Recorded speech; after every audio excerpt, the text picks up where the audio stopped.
2024년 기준 한국의 부자 순위 1위는 누구일까요? 바로 삼성의 이재용 회장님으로 재산이 약 15조 8,500억 원이라고 하는데요. 미국의 1위는 2,440억 달러를 보유 중인 일론 머스크입니다. 단순히 1위 부자라서라는 이유뿐만 아닌 것 같지만 그들의 사생활이나 옷차림 등이 이슈가 되곤 하는데요. 그렇다면 일본 부자 순위 1위가 누구인지 혹시 알고 계신가요? 2024년 기준 약 5조 9,200억 엔을 보유 중인 패스트 리테일리의 회장 야나이 타다시라는 사람인데요. 이 사람이 바로 유니클로의 설립자입니다. 지금의 유니클로는 SPA 브랜드 하면 손꼽히는 브랜드이지만 원래 야나이 타다시는 손꼽히는 부자도 아니었고 크지 않은 정장 가게에서부터 시작했다는데요. 한 작은 정장 가게 사장의 아들이 어떻게 지금의 유니클로를 만들었을까요? 또한 왜 유니클로는 지금까지도 많은 사람에게 사랑받고 있고 한국에서는 어떻게 반감을 가지게 되었는지 간단하게 알아보도록 할게요. 오늘의 이야기, 모두가 한 번씩은 입어본 SPA의 대명사가 되기까지 유니클로 이야기입니다. 야나이 타다시는 1972년 야마구치현의 크지 않은 정장 가게였던 아버지의 기업을 이어받기 시작합니다. 일을 하나씩 배우던 중 기존의 직원들의 일처리에 불만을 가졌는데요. 마음에 들지 않은 일처리 방식을 바꾸려고 하자 기존의 직원들이 반발했고 결국 모든 직원이 일을 그만둬 버리게 됩니다. 단 한 명을 빼고 말이죠. 야나이 타다시는 직원들이 다 나가버린 상황에서 자신이 회계, 구매, 판매 등 모든 일을 직접 하기 시작하는데요. 이 기회에 기존의 정장을 주로 판매했던 가게를 모두에게 팔 수 있는 캐주얼 1위로 변경하게 됩니다. 그렇게 1984년 유니크 클로딩 웨어하우스 매장을 오픈하게 되죠. 이 가게 이름을 줄여서 지금의 유니클로가 탄생하게 되는데 근데 지금의 유니클로를 보면 C가 아닌 Q를 사용하고 있습니다. 이렇게 된 이유는 재미있는 설이 있는데요. 기존의 브랜드 등록을 줄여서 유니클로라고 하려 했지만 직원의 실수로 C를 Q로 등록하게 되는데요. 야나이 타다시는 이게 더 유니크해서 좋다고 지금까지 사용했다고 해요. 꽤나 쿨하게 넘어간 것 같죠?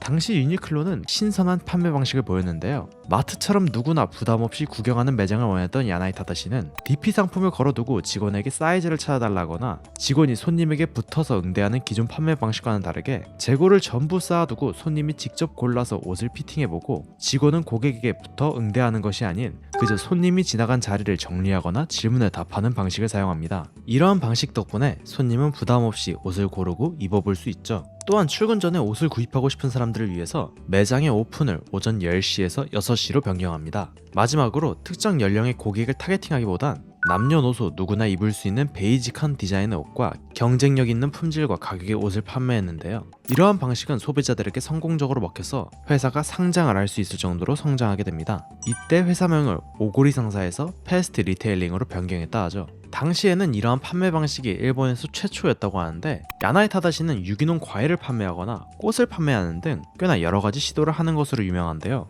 그가 도전한 여러가지 중 가장 성공한 시도는 유니클로를 SPA 브랜드 방식으로 운영한 것입니다. SPA는 이 세 가지 단어의 첫 글자를 조합한 명칭으로 기획부터 생산, 유통까지 한 회사가 직접 맡아서 판매하는 걸 뜻하는데요. 이렇게 하기 위해서는 꽤나 많은 자본과 노하우가 필요하고 들어간 자본만큼 실패했을 때 리스크가 굉장히 큰 모델이라 잘 알려진 한국 SPA 브랜드들 역시 대기업이 운영 중인데요. 당시 미국의 갭을 본 야나이 타다시는 SPA 브랜드의 구조에 감탄하고 1997년 유니클로를 SPA 브랜드로 바꾸기 시작합니다. 대량 생산을 위해 싼 인건비인 중국의 생산업체를 사용했는데요. 기존의 퀄리티를 유지하기 위해 일본의 의류 전문가들을 중국에 보내 중국 공장에 전문가의 노하우를 알려주며 품질을 향상시켰고 부담이 될 수 있는 대량 생산의 리스크를 생산업체에게 주지 않게 계약하며 원가를 낮추는 등 현재 SPA 브랜드에서 보이는 방식을 시도했는데요. 그렇게 1998년 지금의 유니클로를 있게 해준 첫 번째 아이템 후리스를 제작해서 판매하기 시작합니다. 1900엔에 출시한 유니클로의 후리스는 당시 후리스들 중 매우 싼 가격에 준수한 퀄리티를 보였고 이 후리스가 일본 전역에 압도적인 판매량을 기록하면서 유니클로라는 브랜드가 일본 전역에 퍼질 수 있게 됩니다. 야나이 타다시는 인터뷰에서 자신이 생각하는 성공의 비결을 빨리 실패하고 배우고 습득하며 다시 도전하는 것이라고 말했는데 실제로 그가 유니클로를 운영한 방식을 그대로 말한 게 아닌가 싶어요. 이후 유니클로는 캐시미어 스웨터, 패딩, 청바지 등 여러 제품들을 SPA 방식으로 질 좋은 품질과 싼 가격으로 판매하는데 당시 일본의 경기 침체와 맞물리면서 큰 인기를 끌게 되었고 후에는 발열 이류, 다운 소재 등을 직접 개발하고 이 제품들 역시 큰 히트를 치게 되며 빠르게 성장하게 됩니다. 이러한 성장세로 유니클로는 일본을 넘어 해외로 진출할 정도로 상당히 빠른 시간에 몸집을 불리게 되는데요. 하지만 많은 사람들이 유니클로를 사용해서 그런지 일본에서는 유니바레라는 단어가 생기게 됩니다. 유니클로 옷을 입는 걸 들켜서 망신 망신당하다 라는 뜻인데요. 마치 전에 있었던 무신사 냄새와 비슷한 용어라고 보면 될 것 같아요. 또한 해외에서는 유니클로라는 브랜드의 이름이 잘 알려지지도 않았고 다른 경쟁사 역시 많아서 빠르게 성장하지 못했는데요. 유니클로는 패션 브랜드의 패션을 좀 더 키우기 위해서 이후 엔지니어드 가먼트, 언더커버, JW 앤더슨, 마르니, 질샌더 등 여러 패션 브랜드와 협업하며 패션 브랜드로서 이미지 개선에 많은 힘을 쏟고 있는데요. 또한 이전의 영상에서 한번 소개드렸던 UT 시리즈들 역시 유니클로 특유의 심플하고 베이직한 다소 지루할 수 있는 매장에 자극적인 콜라보들로 활력을 주고 있습니다. 이러한 UT 제품들은 여러 아티스트 혹은 서브컬처와 협업해 많은 사람들에게 사랑받는 제품을 꾸준히 출시하고 있죠. 최근에 진행했던 최애 아이나 원피스 콜라보 같은 걸 보면 비싼 매물로 거래되는 옛날 프린팅 아이템이 될 수 있으려나 싶기도 해요. 또 다른 행보로는 르메르의 창립자이자 에르메스의 전 크리에이티브 디렉터인 크리스토퍼 르메르와 그의 팀이 선보이는 컬렉션 유니클로 U 라인을 출시하는 것을 시작으로 올해는 지방시의 아트 디렉터였던 클레어 웨이트 켈러가 신임 크리에이티브 디렉터로 들어와 C 라인을 전개했고 이때 나온 가방이 유시다 포터라고 불리면서 빠르게 매진되었는데요. 이러한 새로운 라인의 추가로 기존의 다소 무난한 제품들에 패션성이 추가된 합리적인 가격의 제품들까지 선보이며 현재 유니클로는 많은 사랑을 받는 SPA 브랜드로 남아있습니다. 저는 개인적으로 이번에 들어온 리 유니클로 서비스에 관심을 가졌는데요. 올해 한국에도 들어온 리 유니클로 스튜디오는 여러 수선 서비스와 자수 등의 커스터마이징 서비스를 제공하는데요. 애착가는 옷이 생기면 오랫동안 입다가 수선이나 커스터마이징을 해서 새로 입어보는 것도 좋은 것 같고요. 과거 유니클로가 미국의 갭을 롤모델로 삼아서 운영했듯 한국 SPA 브랜드들은 유니클로를 롤모델로 삼아 운영했고 현재는 유니클로와 꾸준하게 경쟁하고 있는데요. 저는 이번에 무신사 스탠다드가 올림픽 선수들의 옷을 제작한 걸 보고 과거의 유니클로가 일본의 올림픽 선수들을 후원했던 일이 생각났어요. 올해 파리올림픽에 무텐다드가 한국 의상을 제작할 때 유니클로는 스웨덴 팀의 복장을 제작했다 했는데요. 유니클로는 올림픽 선수들과 파트너십을 맺을 뿐만 아니라 이전에는 남자 골프와 테니스에도 후원하는 모습을 보여왔습니다. 과연 무텐다드가 혹은 다른 국내 SPA 브랜드가 유니클로와 같은 전략을 펼치게 될지도 궁금하고요. 저는 학생 때는 그리 유니클로를 좋아하진 않았어요. 전에 등장했던 유니바레처럼 뭔가 너무 패션에 관심 없는 것처럼 느껴졌거든요.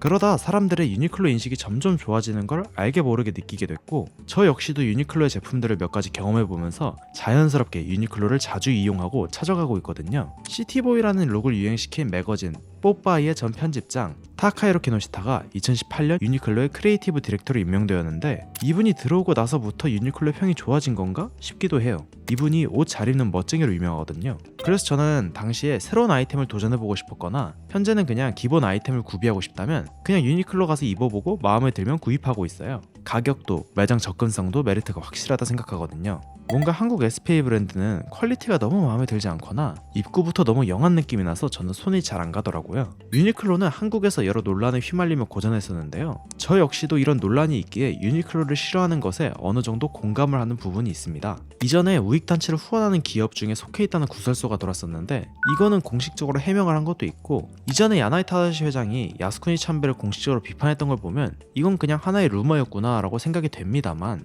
한국에서 가장 논란이 심했던 일본의 80년 광고는 확실히 한국인에겐 반감을 살 만한 너무나 치명적인 실수였다고 생각해요. 자기들은 그럴 의도가 없었다고 해명하기도 했고 후에 광고를 중단한 것도 있긴 하지만 뭐 확실하게 나와서 사과를 하지도 않았고 한국의 지사에 저희는 이해가 잘 안 된다라는 멘트는 저도 좀 이해가 안 되는 부분이 많더라고요. 이러한 일들 때문에 유니클로라는 브랜드에 반감을 가지다가도 결국 그 가격대에 이 정도 퀄리티를 뽑는 브랜드가 몇 없다 보니 자연스럽게 다시 유니클로에 손이 가게 되는 것 같아요. 하지만 최근에 무신사 스탠다드 오프라인 매장을 방문하면서 충분히 무텐다드가 유니클로와 견줄 퀄리티가 나오는구나 싶었는데요. 만약 무텐다드가 지금처럼 빠르게 성장해서 오프라인 접근성이 유니클로만큼 뛰어나지거나 혹은 다른 SPA 브랜드의 퀄리티가 올라가 소비자의 시선을 끌게 된다면 자연스럽게 한국 시장을 장악할 수 있을 거라 기대하고 있어요. 뭐 어차피 잘 되고 있긴 한데 좀 더 퀄리티가 좋았으면 하는 개인적인 바람은 있어요.